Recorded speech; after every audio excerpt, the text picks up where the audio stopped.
রাস্তার উপর টাকা গুনতে থাকা এই ব্যক্তির নাম রিঙ্কু। মূলত তিনি ফুটপাত ও সড়ক দখল করে বসা দোকান থেকে চাঁদার টাকা উঠাচ্ছেন। আর এখন ফুটপাতের দোকান থেকে যেই ব্যক্তিকে টাকা তুলতে দেখছেন তিনি সুমন। ঠিক একই সময়ে অন্য প্রান্তে আকন ও গুরু সোহেলকে দোকানিদের কাছ থেকে চাঁদা নিতে দেখা যায়। মূলত এই তিনজন একই চক্রের সদস্য। তার প্রমাণও মেলে কিছু পরেই। একসাথে দাঁড়িয়ে চাঁদার টাকার হিসাব করছিলেন তারা। রাজধানীর মোহাম্মদপুর বাসস্ট্যান্ড থেকে বসিলার ৩ রাস্তার মোড়। রাস্তার প্রায় অর্ধেক দখল করে রাখে হকাররা। আর এই হকারদের কাছ থেকে রিঙ্কু, সুমন, আকন ও গুরু সোহেল নিয়মিত চাঁদা তোলেন।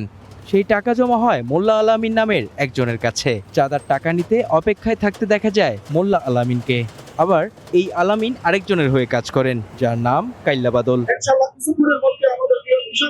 প্রতিদিন ফুটপাত থেকে যে চাঁদার টাকা ওঠে তা এভাবেই এক হাত থেকে আরেক হাতে যায়। অভিযোগ আছে পুলিশ সদস্যদের সামনে হওয়া এই চাঁদাবাজির ভাগ তাদের কাছেও পৌঁছে যায়। পরিচয় গোপন রেখে চ্যানেল ওয়ানের কাছে এসব কথা স্বীকার করেন এই চক্রের সাথে কাজ করা একজন। পুলিশের টাকাটা আলাদা করে রাখে হইলো আলামিনের কাছে। আলামিনের দৈনিক পুলিশের জন্য হইলো রাখে হইলো 2 জনের জন্য 5,800 টাকা হইলো টিআই আর হলো ওসির লেগা। পুরের মানুষ শুধু একটা কথা বলে, আমরা বক্তব্য দিতাম, আমরা মানুষের সাথে সামনে কথা কইতাম, কিন্তু আমাদের চাঁদা নেই, আমগুলো পুলিশের লড়াই না। যখন আমরা বক্তব্য দিতাম তখন তো পুলিশে আমগুলো উঠে দিব, তো আমগুলো লাভ হইলে কি? তাহলে আমরা 200 টাকা দোকানদারি করাই ভালো। মোহাম্মদপুর বাসস্ট্যান্ড 3 রাস্তার মোড় চাঁদ উদ্যান হাউজিং লিমিটেডের একাংশ নিয়ন্ত্রণ করত কিলার বাদলের সহযোগী গ্যারেজ সোহেল ও মোল্লা কাউসার। লাইফে কোনো কিছুর গ্যারান্টি নাই, তাই ইন্স্যুরেন্স করুন সিটি ব্যাংকে, কারণ ইন্স্যুরেন্স করলে সিটিতে সুরক্ষা পাবেন নিশ্চিন্তে। আর নবীননগর হাউজিং ঢাকা উদ্যান এলাকার নিয়ন্ত্রণ এখনও এক্সেল বাবুর হাতের মুঠোয়। 40 ফিট থেকে বসিলার দখল রয়েছে লাইনম্যান নবী হত্যায় জামিন থাকা মাহির হাতে। 5 আগস্টের আগে রায়ের বাজার এলাকার নিয়ন্ত্রণ ছিল পিচ্চি হেলালের সহযোগী অ্যালেক্স সিমন গ্রুপের হাতে। জাহিদ মোরল, কিলার পাপ্পু, মান্নান হোসেন শাহিন ও কাইল্লা বাদল শীর্ষ সন্ত্রাসী হেলালের হয়ে এলাকা নিয়ন্ত্রণ করে। রাজনীতিকে ঢাল বানিয়েই চলছে এসব সন্ত্রাসী কার্যক্রম। বিএনপির আনুগত্য পেতে গত জাতীয় সংসদ নির্বাচনে প্রচারণা চালাতে দেখা গেছে কাইল্লা বাদলকে। দলে পদ পেতেও চালাচ্ছেন জোর চেষ্টা। কাইল্লা বাদল কিন্তু সুমিংনাদার সভাপতি, এই আপনার এখনো হয়তো ঘোষণা হয় নাই, কিন্তু উনি এই সভাপতি নিয়ে আর কি ব্যস্ত, শ্রমিক দলের 33-এর হ্যাঁ, উনি এখানটা চাইছে আর উনি পাইবো, কারণ আর কেউ পাইবো? খারাপ লোকেরা সবই ভয় পায়, কেউ কিছু করে না, আর ওর বিরুদ্ধে দাঁড়াইবো এরকম লোক নাই। যেমন কাইল্লা বাদল, এই কিন্তু ববি আজাদের লোকে পুরো দৌড়াইছে শ্রমিক দলের সভাপতি নিয়ে কাটাসুরের।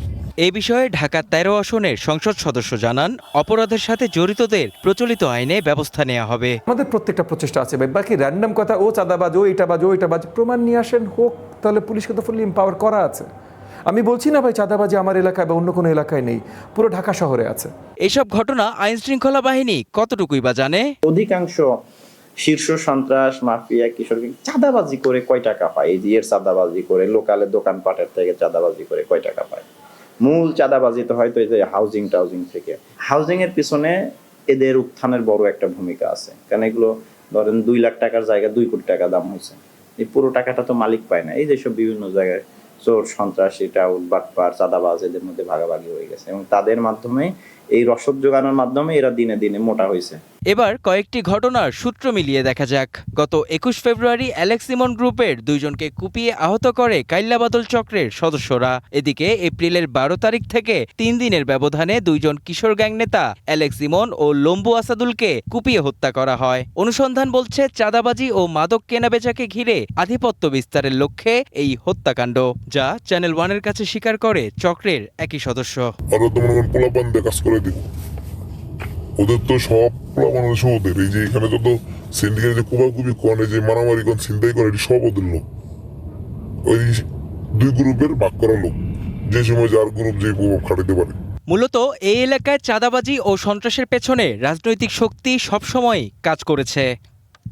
সন্ত্রাসী গ্রুপগুলো আধিপত্য ধরে রাখতে কিশোর গ্যাং তৈরি করছে, একে অপরকে খুনোখুনিও করছে, যার প্রভাব পড়ছে পুরো এলাকায়। সরকার যায়, সরকার আসে, কিন্তু মোহাম্মদপুরের গ্যাং সংস্কৃতির পরিবর্তন হয় না। এই পরিবর্তনের অপেক্ষায় মোহাম্মদপুরবাসী।